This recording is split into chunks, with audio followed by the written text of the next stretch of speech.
Në këto ditë të muajit mars, Gjirokastra dhe rrethinat po mirëpresin turistët e pranverës. Vizitorët në qytetin e Gurt mbërrin nga zona të ndryshme të vendit, si dhe nga Greqia, Italia, Shtetet e Bashkuara të Amerikës e të tjerë. Të preferuara për turistët ngelen vizitat në objektet historike dhe ndërtimore, si pazari karakteristik, Kështjella e Gurt, ndërsa interes regjistrojnë edhe vlerat natyrore dhe trashëgimia kulturore në fshatra.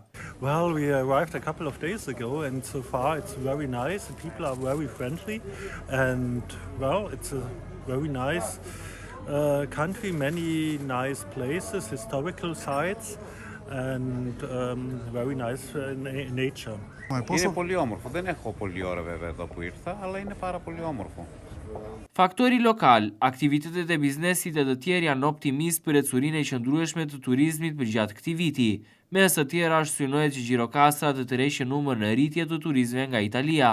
Për sa i përket këtij fillim sezoni turistik në Gjirokastër, do të thoya që është një sezon i mbar, duket nga ardhjet që ka pas qyteti, por ndërkohë për sa i përket faktorit italian që juve e prekët në pyetjen tuaj, do thoya që këtë vit prezenca italiane do të jetë disa herë më e shtuar në krahasim me vitet e tjera që ka qenë gjithmonë në vend të parë me 120.000 vitin e kaluar turist italian në Gjirokastër dhe rajon.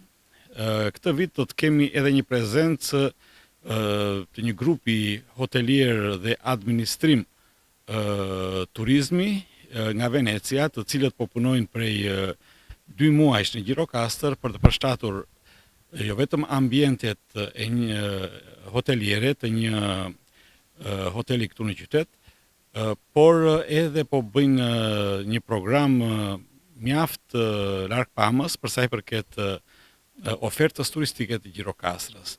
Dhe ndër të tjera do të thoya që në Gjirokastër këtë vit mendohet në bazë të kontakteve që kemi pasur të ketë edhe forma të reja turizmi, siç është avioturizmi, kjo fal prezencës aerodromit të Gjirokastrës. Pra, po tentohet drejt një turizmi elitar. Në vitin 2024, Gjirokastra mirëpriti mbi 700.000 turistë vendas dhe të huaj, numër që synohet të rritet përgjatë këtij viti. Pamjet u mundësuan nga korespondenti ynë i Gjirokastrës, Bledi Kore.